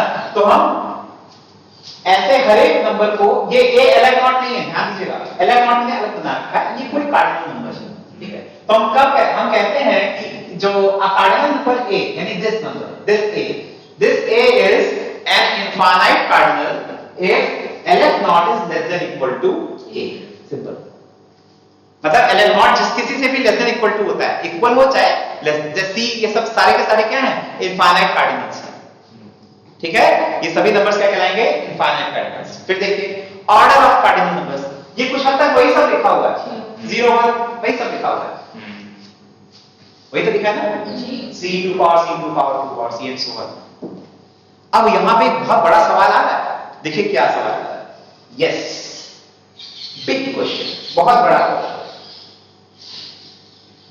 पहला क्वेश्चन इंटरेस्टिंग भी है, बहुत इंटरेस्टिंग है।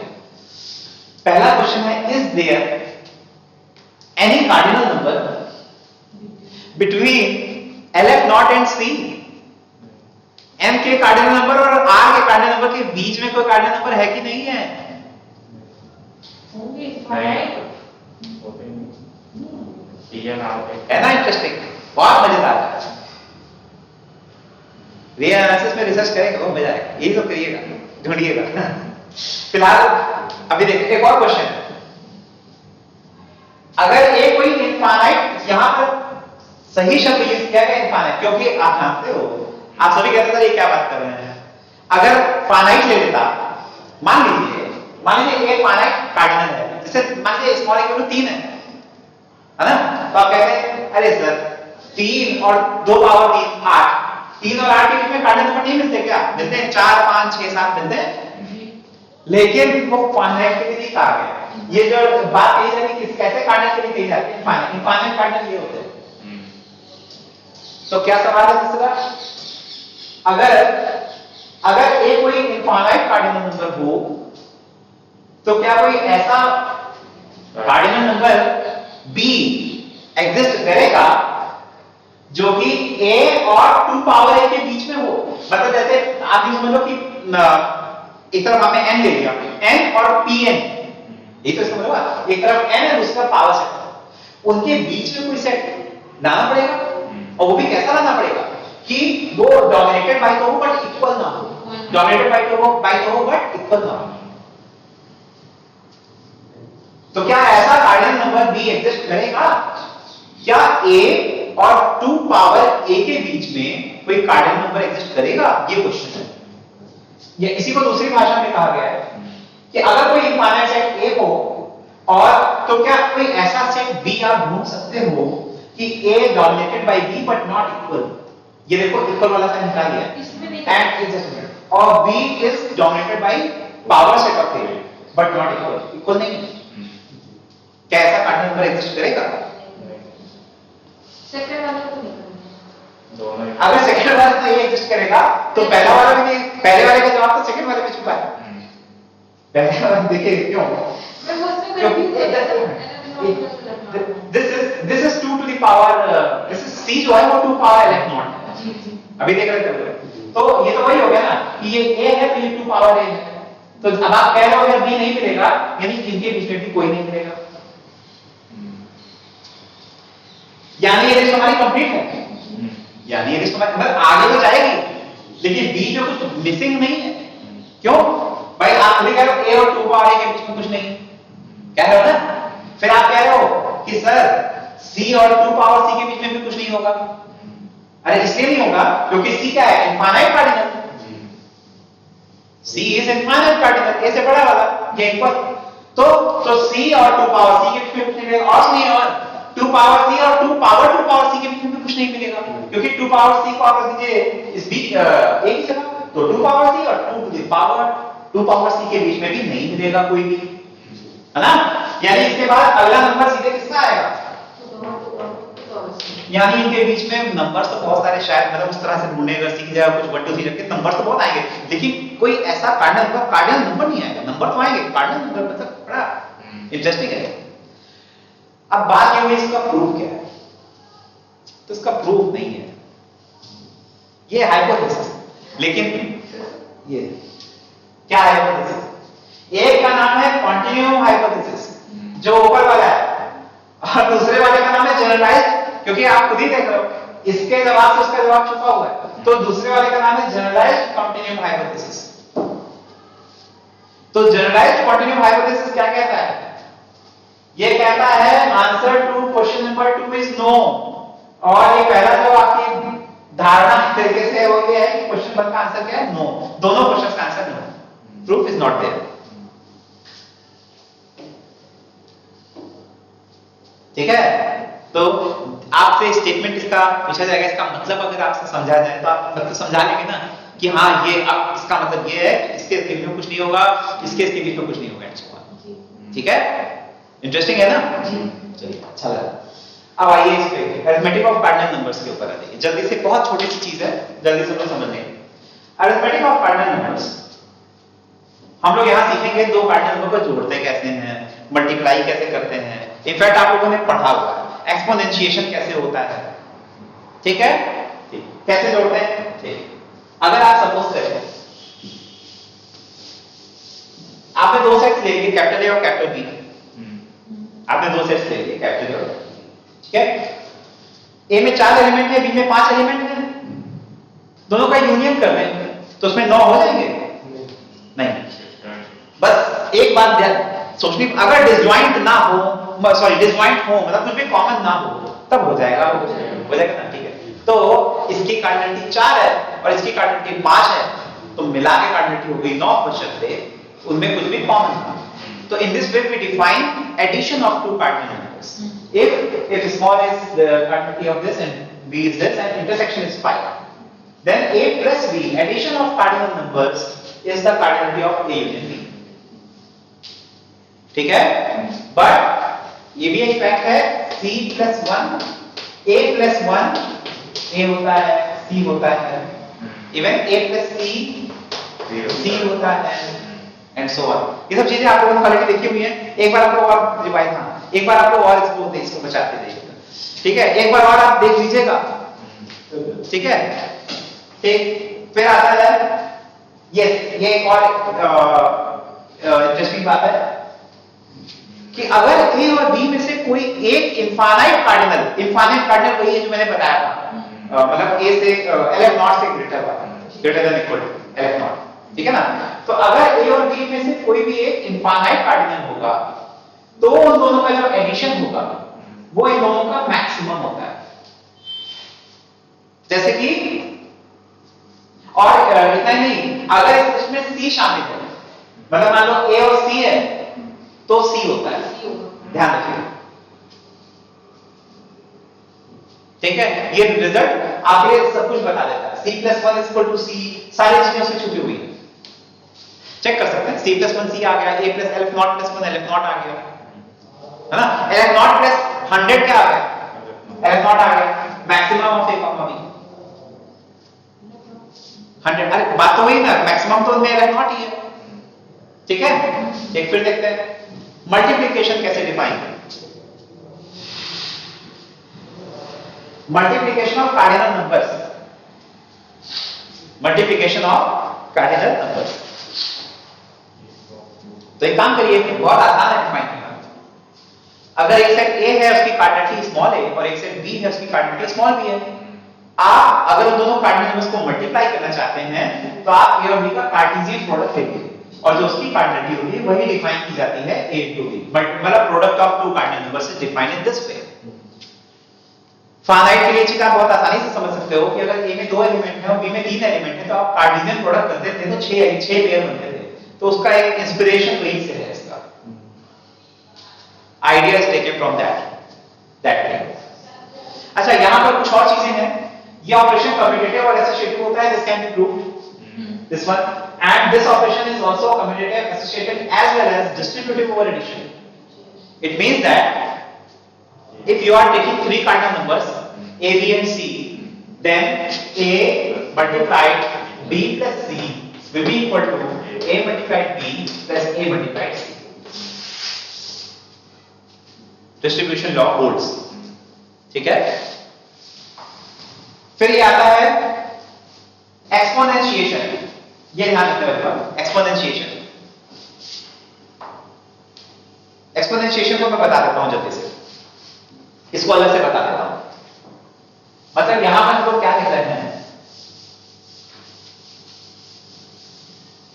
यहां पर आपको वो जो 2 पावर a वाला सिंबल है वो भी समझ में आ जाएगा, जो मैंने इसमें बोला था कि 2 पावर LF0 उसको लिख दें। मान ले कि वो 2 पावर, जैसे मैंने कहा था ना pn को 2 पावर n लिखा था मैंने कहा था चलिए मान लीजिए कार्डिनलिटी 2 पावर LF0 है, मान लीजिए, तो उसके बारे में भी हम लोग यहां समझ पाएंगे इसको समझने के बाद। देखिए क्या करते हैं, ध्यान दें। सपोज कीजिए कि आपको डिफाइन करना है a पावर b, मतलब एक्सपोनेंशिएशन करना है कार्डिनल नंबर्स का, जहां पर स्मॉल a भी एक कार्डिनल नंबर है और स्मॉल b भी एक कार्डिनल नंबर है, मतलब एक कार्डिनल नंबर को दूसरे कार्डिनल नंबर की पावर में रेज करना है, ठीक है। तो कैसे करेंगे, कैसे डिफाइन कर रहे हैं, तो देखिए कैसे डिफाइन कर रहे हैं। सबसे पहले मान लीजिए कि स्मॉल a जो है वो कार्डिनलिटी ऑफ a किसी सेट a की है और स्मॉल b जो है वो कार्डिनलिटी ऑफ सम सेट किसी सेट b की कार्डिनलिटी, ठीक है, एग्जांपल के तौर पे आसानी से समझ में आ जाए। जैसे मैं एक एग्जांपल ले रहा हूं, क्योंकि जितने भी डेफिनेशंस हैं ये इनके सबके आइडिया जो है वो फाइनाइट से ही आए हैं, फाइनाइट सेट्स लेकर के ही आइडियाज डेवलप हुए हैं। तो चलिए काम करते हैं। मैंने दो सेट्स लिए, एक की कार्डिनलिटी 2 है, एक की कार्डिनलिटी 3 है, और मैं क्या करना चाहता हूं, मैं करना चाहता हूं a पावर b, यानी मैं यहां करना चाहता हूं 2 पावर 3। बात समझ आ रही है? 2 पावर 3 करना चाहता हूं, ठीक है ना? ठीक है। अब आप ऐसा करिए कि कैपिटल ए में 2 एलिमेंट्स हैं, सपोज ये 2 एलिमेंट्स a और b हैं, और कैपिटल बी में 3 एलिमेंट्स हैं x y z। सॉरी, आप एक उधर बना a और b, ठीक है?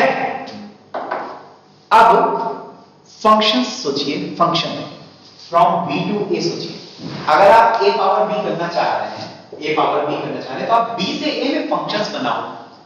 देखो कितने फंक्शंस बना सकते हो।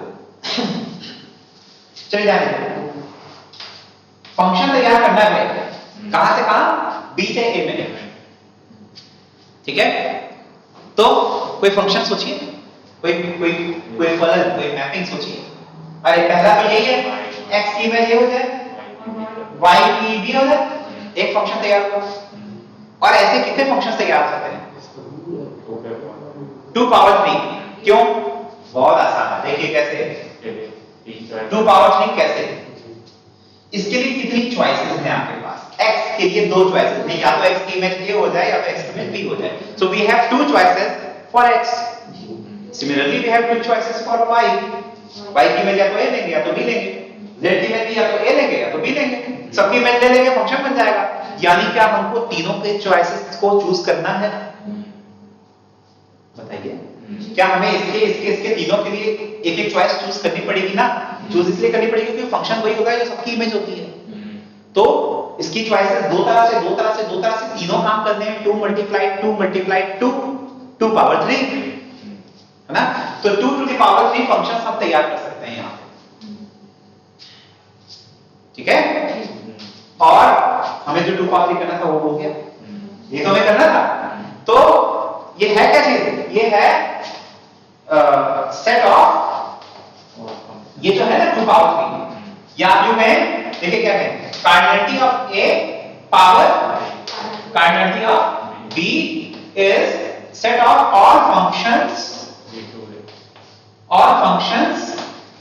from b to a, from b to a। ये तो मैपिंग का फॉर्मूला ही हो गया। हाँ तो बताइए, लेकिन वो फाइनाइट का था ना, उस आइडिया को जनरलाइज कर दिया गया और वो सारी वो बात हर तरह के कार्डिनल नंबर्स के लिए बोल दी गई। एक जनरलाइजेशन है, ठीक है? So in this way we define exponentiation of cardinal numbers. Power में कैसे ले जाएंगे, एक कार्डिनल नंबर के पावर में दूसरा कार्डिनल नंबर कैसे ले जाएंगे, ठीक है? चलिए कुछ छोटे-छोटे रिजल्ट्स हैं जो कि उन्हीं सब बातों पे बेस्ड हैं जो लगातार हम लोग करते चले आ रहे हैं। LF0 + 1 LF0 + LF0 वही a + a, फिर a + a कितनी भी बात करते जाएंगे ये आएगा, और LF0 × LF0 आएगा। मैं अंतिम स्लाइड पे ले जाता हूं। अगर आप लोगों को ये जैसे हर जगह किसी भी कॉमन बुक में ये सारे रिजल्ट्स एक साथ मिल जाते हैं। ये आपका a × c होगा, 2 to the power a c होगा, a + c होगा, जैसा कि हम लोग डिफाइन कर रहे थे, c × c होगा, c × c will also be c, ठीक है? इमेज अगर लेना चाहते हैं तो ले लीजिए, ठीक? चलिए अभी मैं यहां पर बहुत छोटी सी बात, श्रोडिंगर थ्योरम के बारे में मैंने कहा था कि अगर समय हम लोग को बचता है तो हम लोग श्रोडिंगर थ्योरम के बारे में कुछ बातें कर लेंगे, ठीक है? तो चलिए श्रोडिंगर थ्योरम में क्या बात की जा रही थी कि A डोमिनेटेड बाय B, ले जाता हूं ये A is dominated by B and B is dominated by A, then A and B are numerically equivalent। अगर आप इसे प्रूव करना चाहेंगे तो कैसे करेंगे? मैं आइडिया देता हूं।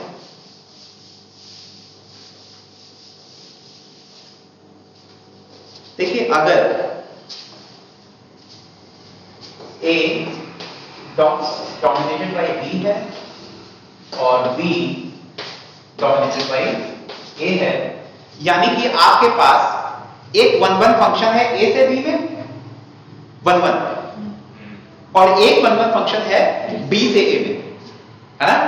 लेकिन अगर ऐसा फंक्शन आप तैयार कर ले जाएं जो 1 1 के साथ साथ ऑन टू भी हो जाए, है ना, तो आप क्या कह देंगे कि दोनों सेट क्या हो जाएंगे, न्यूमेरिकली इक्विवेलेंट हो जाएंगे। ये तो बात है ना, ठीक है। तो हमें करना बस यही है कि जो हमारे पास दो फंक्शन हैं, एक फंक्शन f a से b में है, इसके कारण 1 1 है और 1 1 है, और एक और फंक्शन g है, g कहां से कहां है, b से a में है, और ये फंक्शन भी क्या है, 1 1 है। हमें एक नया फंक्शन, एक फंक्शन तैयार करेंगे, कंस्ट्रक्ट करेंगे, एक फंक्शन तैयार करेंगे सीधे a से b में, और वो हो जाएगा 1 1 के साथ साथ ऑन टू भी, जिससे कि दोनों न्यूमेरिकली इक्विवेलेंट हो जाएंगे, ठीक है। तो कैसे कर रहे हैं देखिए। सबसे पहले एक काम करिए, सबसे पहले तो आप ये एज्यूम कर लीजिए कि a intersection b is not equal to 5, sorry equal to 5।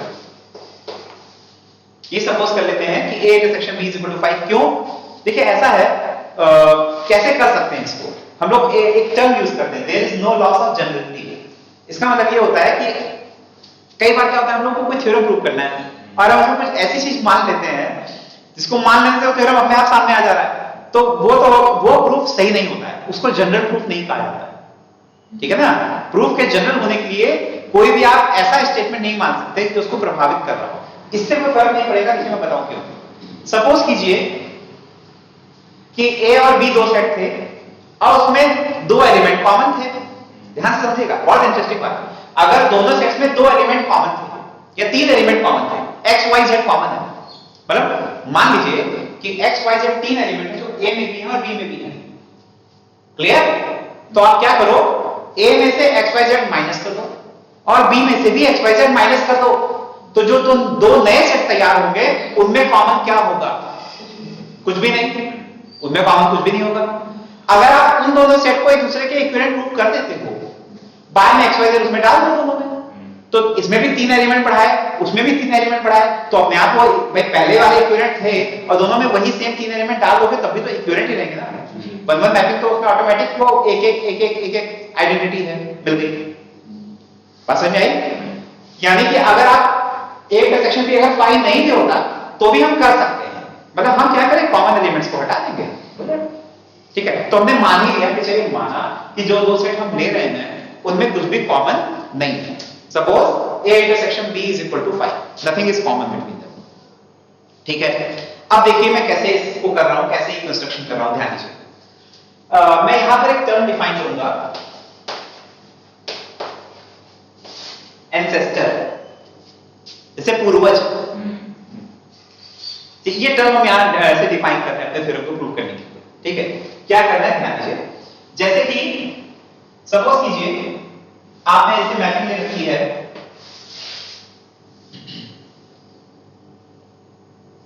जी की बात करो, जी कहां से कहां है, बी से ए में है, बढ़िया। G is a mapping from B to A, कैसी मैपिंग है, 1 1, ठीक है। अब एक काम करिए, कैपिटल में एक एलिमेंट लिया स्मॉल ए, कैपिटल ए में एक एलिमेंट लिया स्मॉल ए, क्लियर। हम कहेंगे कि हर एक एलिमेंट अपने आप का जीरो एंसेस्टर है, मतलब स्वयं अपने आप का जीरो लेवल का पूर्वज है, मतलब वही खुद ही, मतलब क्या, जीरो मतलब A is zero ancestor of itself, यानी ऑफ ए, मतलब हमने एक टर्म डिफाइन किया जीरो एंसेस्टर, ठीक है। फिर सुनिए, समझ लीजिए, तो बहुत आसान है। देखिए ऐसा है, जी के बारे में आपका क्या ख्याल है, जी ऑन टू है क्या, जी ऑन टू है, नहीं। अरे अगर ऑन टू होता तो प्रूफ क्या करने बैठे, तो फिर प्रूफ करने पर यही नहीं क्या भाई, 1 1 ऑन टू मैपिंग अगर मिल गई तब तो दोनों सेट एक दूसरे के इक्विवेलेंट हो गए ना।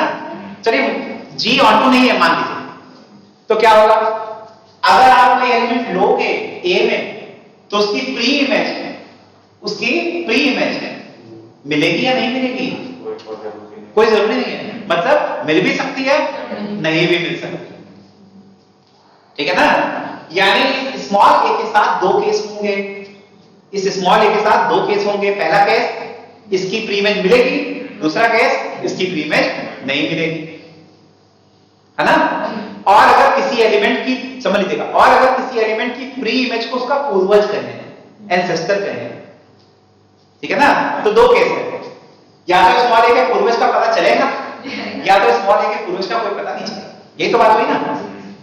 अगर प्री इमेज मिलेगी तो पता चल गया इसके बाप दादा कौन है, मतलब, है ना। दो केस होंगे हर एक एलिमेंट के साथ। क्यों दो केस होंगे? इसलिए दो केस होंगे क्योंकि मैपिंग्स ना तो ये ऑन टू नहीं है, है ना। कोई गारंटी नहीं है कि सबकी प्री इमेज मिलेगी या नहीं मिलेगी। तो हो सकता है इस स्मॉल ए के एंसेस्टर का पता चले, या हो सकता है इसका पता ना चले। अगर इसका पता चल गया एंसेस्टर का, तो आप मुझे बताएं वो कहां मिलेगा, इसका पूर्वज कहां मिलेगा? प्री इमेज कहां मिलेगी? बी में मिलेगी। और इसकी प्री इमेज जो होगी वो होगी जी इनवर्स ए।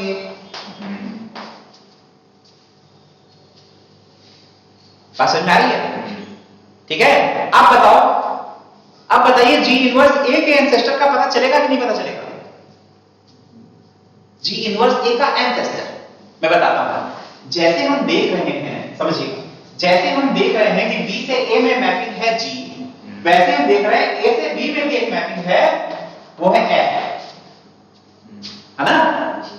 हो सकता है कि इसकी प्री इमेज मिले, या हो सकता है इसकी प्री इमेज ना मिले, ठीक है। तो अगर इसकी प्री इमेज मिल गई, किसकी? जी इनवर्स ए की अगर प्री इमेज मिल गई तो कहां मिलेगी? ए में मिलेगी। उसका नाम क्या होगा? हाँ, इसका जो नाम होगा ये होगा एफ इनवर्स जी इनवर्स ए, या एफओजी जो करते हैं ना, तो ये एफ इनवर्स ओ जी इनवर्स ए, ठीक, याद रखिएगा। हाँ ठीक, गुड। अब यहां पर एक बात को समझना है, कई सारे बातें हो सकती हैं। पहली बात ये हो सकता है कि कोई एलिमेंट ऐसा है जिसका एक भी एंसेस्टर का पता ना चल पाए, है ना। तो उसका अंतिम पूर्वज कौन होगा? मतलब जो जिसके बारे में पता है वो खुद होगा, है ना। तो उसका जो हम ये कह सकते हैं कि उसका अंतिम पूर्वज उसका जीरोथ एंसेस्टर ही होगा, ठीक। दूसरा केस क्या हो सकता है? दूसरा केस हो सकता है कि ए का केवल फर्स्ट एंसेस्टर पता चले, केवल फर्स्ट एंसेस्टर पता चले, तो ये जो है ये उसका पहला एंसेस्टर है, और केवल इसी का पता चले, मतलब इसके आगे ये पता नहीं चल पा रहा होगा, इसकी प्री इमेज नहीं मिल पा रही होगी, समझ में आ रहा है। तो अगर केवल इसका फर्स्ट एंसेस्टर का पता चलेगा तो आप मुझे बताएं कि इसका अंतिम एंसेस्टर कौन है? यही है जिसका पता चल पा रहा है, ठीक है ना। वो कौन सा है? वो फर्स्ट है, नंबर 1, फर्स्ट एंसेस्टर, ठीक। और अगर इसका खुद का एंसेस्टर नहीं पता चल पा रहा था तो इसका केवल कौन सा एंसेस्टर, अंतिम एंसेस्टर कौन सा है? Zeroth ancestor. और अगर इसका भी एंसेस्टर मिल रहा है ये, यानी ये अगर एग्जिस्ट करता है प्री इमेज में, और इसका, अच्छा तो इसका प्री इमेज क्या होगा अगर होगा तो? जी इनवर्स एक और लग जाएगा, जी inverse f inverse g inverse, क्योंकि इसके अंदर फिर हम भी लिख सकते हैं, है ना। अगर हम ये प्रोसेस को जारी रखें, अगर हम ये प्रोसेस को जारी रखें तो हम क्या कर सकते हैं? देखिए, हम कैपिटल ए के एलिमेंट्स को 3 समूहों में डिवाइड कर सकते हैं, कैपिटल ए सेट के एलिमेंट्स को 3 सबसेट्स में डिवाइड कर सकते हैं, पार्टीशन कर सकते हैं। कैसे कैसे? देखिए, पहला ये जिसका हम नाम रखेंगे ए, दूसरा होगा एओ, और तीसरा होगा एआई। हम क्या करेंगे, ये 3 समूहों में, मतलब हम कैपिटल ए सेट का बंटवारा करेंगे, पार्टीशन करेंगे। पार्टीशन का मतलब जानते हैं? पार्टीशन का मतलब ये होता है कि इनमें कुछ भी कॉमन नहीं हो पाएगा, नथिंग इज कॉमन। अब मैं बता दूं इसका मतलब क्या है। एई का मतलब क्या है? एई वो एलिमेंट्स हैं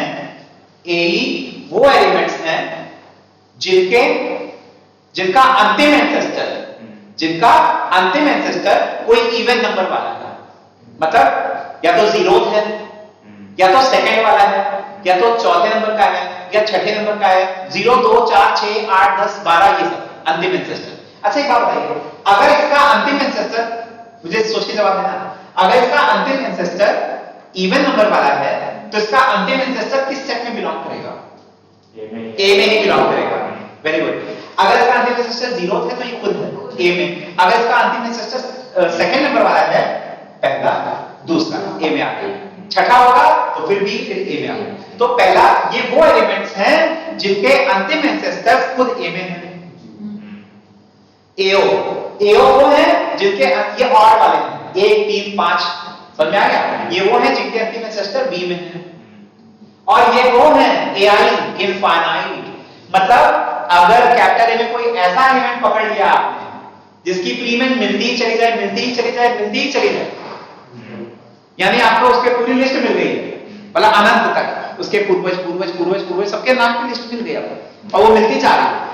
वो जो एलिमेंट्स हैं जिनके इनफाइनाइट एंसेस्टर्स मिलते जा रहे हैं, उसको उन एलिमेंट्स को लोग एआई में रखते हैं। समझ में आया? तो हमने क्या किया, हमने सेट ए के 3 टुकड़े किए, पार्टीशन किए, एई एओ एआई। ठीक है? अब यदि इसी प्रोसेस को अगर हम लोगों ने बी से शुरू किया होता, ऐसे ये देखो बी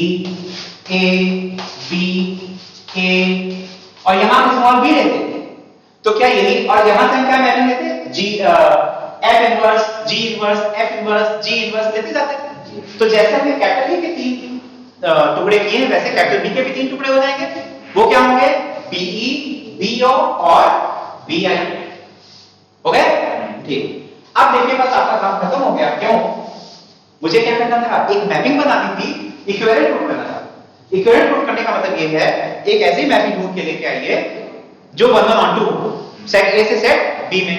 तो मैं इधर लिखता हूं ए, ध्यान से देखिएगा, इधर लिखता हूं बी, और एक टुकड़े में मैंने किए 3 पार्टीशन, बी के भी 3 किए, एई एओ एआई बीई बीओ बी। मुझे एक मैपिंग तैयार करनी है, कहां से कहां, एक नया फंक्शन तैयार करना है, capital F A to B 1 1 भी हो ऑन टू भी हो। ये तो चाहते हैं, ये तो तैयार करना चाहते हैं। ठीक, तो देखो मैं फंक्शन क्या तैयार कर रहा हूं, इसको मैं पूरा समझा भी दूंगा, ए से बी, और ये फंक्शन मैंने ये तैयार किया है,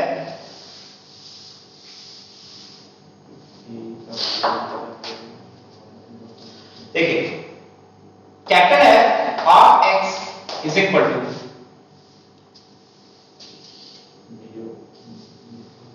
fx if x belongs to AE union AO। मैं बता रहा हूं। और दूसरा मैंने लिया है G inverse x if x belongs to BE AI, this is AI, this is BE। बता दे रहा हूं कैसे कैसे ये किया गया, क्या सोच के किया गया। चलिए देखिए, चलो एक एलिमेंट पकड़ते हैं, ध्यान से समझिएगा, एक एलिमेंट पकड़ते हैं ए का, इस पे फोकस करिएगा। ए का एक एलिमेंट पकड़ लीजिए, स्मॉल ए, ठीक है ना, ए का एक एलिमेंट पकड़ लीजिए स्मॉल ए। एक बात बताओ, अच्छा स्मॉल ए का एलिमेंट है, ये पूरा ए ओ ए इसके अंदर है, ए के अंदर है। अगर इसके ऊपर एफ लगाएंगे, स्मॉल एफ, तो small F A to B है, तो ये कहां पहुंचाएगा, अगर इसके ऊपर एफ लगाएंगे तो बी में पहुंचाएगा। अब हमें ये जानना है कि वो उसकी इमेज को बी में कहां पहुंचाएगा, बीई के अंदर डाल देगा, ये बीओ के अंदर डाल देगा, या बीआई के अंदर डाल देगा, ये हमें जानना है ना। सोचेंगे आप लोग, सोच लीजिए 10 सेकंड्स। बीओ क्या करता है,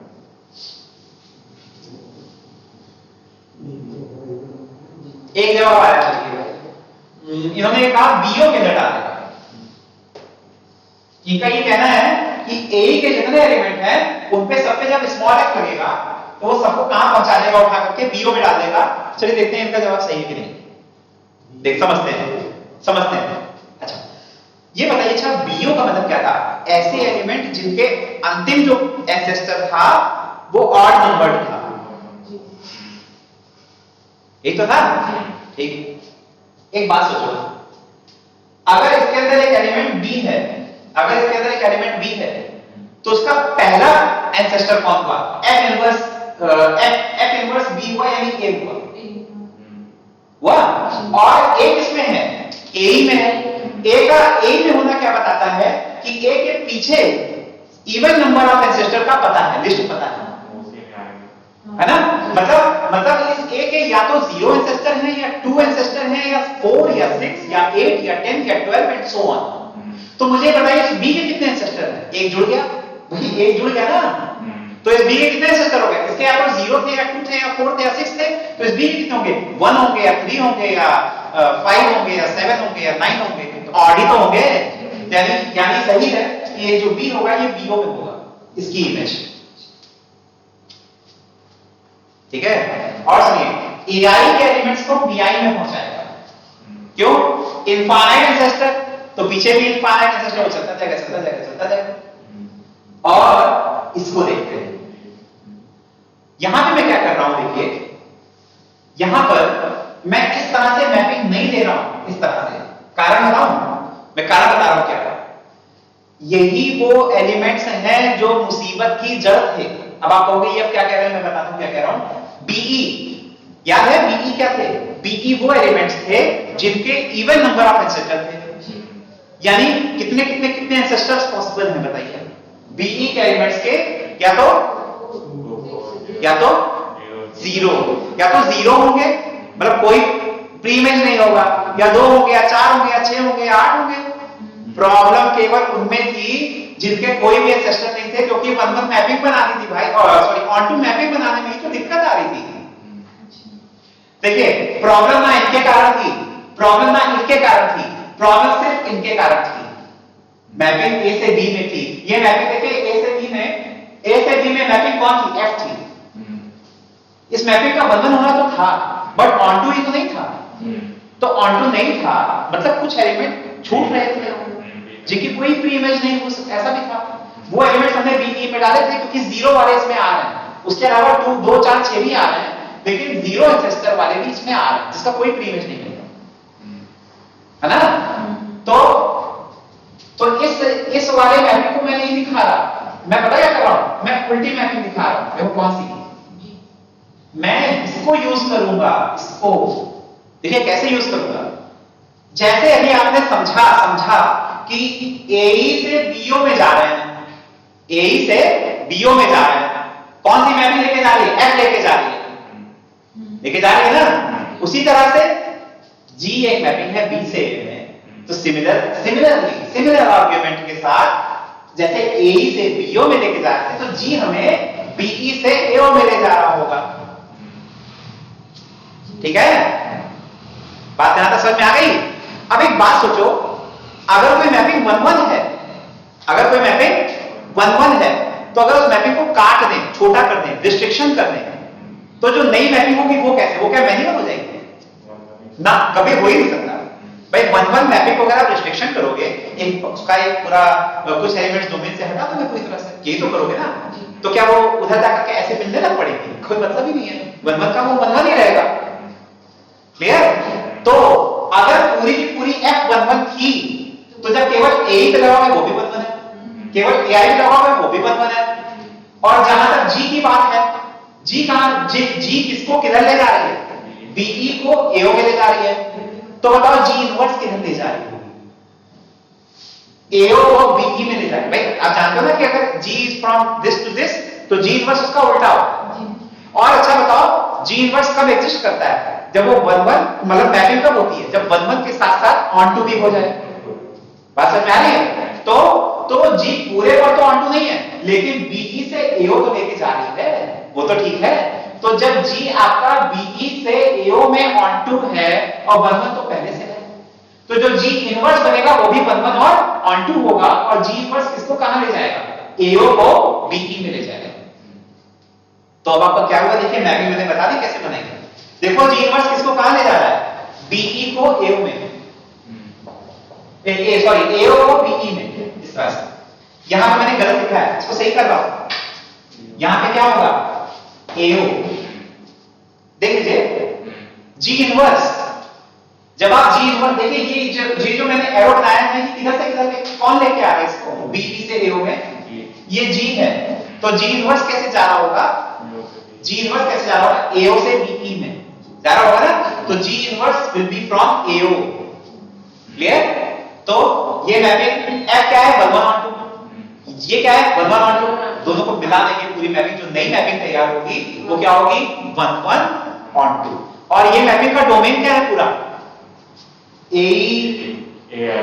AI AO तीनों मिला दीजिए, क्या तैयार हो गया A तैयार हो गया। और पूरी रेंज क्या है BO भी है BI भी है और BE भी है, यानी क्या पूरा B तैयार हो गया, तो इधर A और उधर पूरा B और मैपिंग हो गई 1 1 on 2, ठीक है। So this proves Schrodinger-Bernstein theorem, ठीक है। ठीक है, तो इसको यहीं पर एंड करते हैं।